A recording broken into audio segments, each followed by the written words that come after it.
So Corey Jorts asks, Pat, do you have any recommended reading/viewing for learning stick play? I feel like I'm holding it wrong and getting sore after Tiger knee practice. I hate rolling to 7 and 9. I want to learn Baiken, but I feel toothless unless I figure out instant air dash tatami consistently. That is certainly a very important part of playing Baiken. I think the folks in the know call it the Kirei tatami, so the instant air tatami at the first possible frame. One thing to do is just check and see if there's an easy way to do it. Like, I know you probably learned it as Tiger knee tatami, but there's probably a specific input you can do that gets it a bit more consistently than what you may be getting. And I say that because Guilty Gear has a lot of like little nuances and specificities in terms of how it reads inputs, right?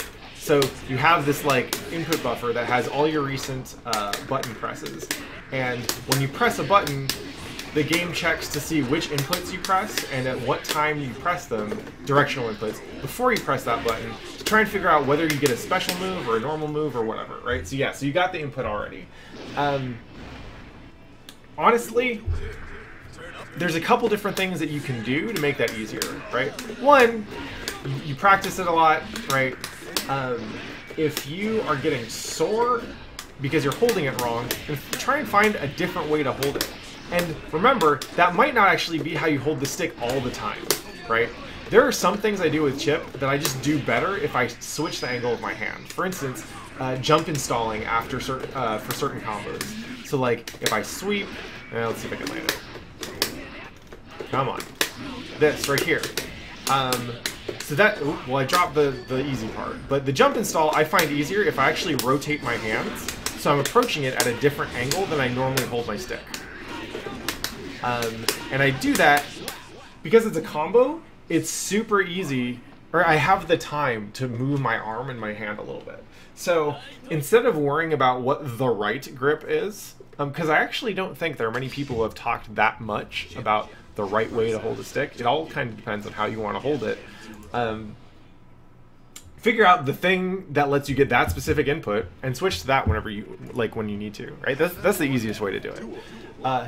Another tip, just in general, try and be light in your movements, right? Like, don't put too much effort into like mangling the stick left and right.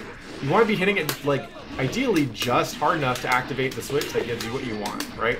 There are times that you use a little more force, but if you don't have to, don't do it, because you need to save that hand stamina. The other thing you can do is, besides go easy, is try and make sure you're using your fingers more than like your wrists or your arm, right? Because your fingers are going to be far more dexterous, right? You have much finer control over your fingers, and so if you're using fingers to hit your directional inputs, it's easier to be consistent than it is with like bigger muscle groups. So yeah, try those things. Let me know how they work. If they don't work, we'll find something else.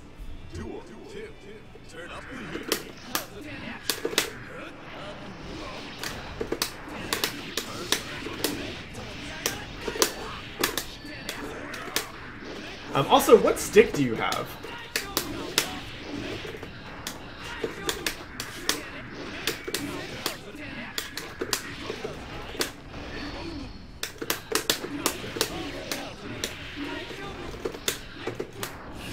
Gotcha. Yeah, I think a TE2 should be good for that. You might want to experiment with some other sticks and just see if they hit, like, if they have lighter springs, less action on them. Then you may find that they're easier to do the thing you're trying to do.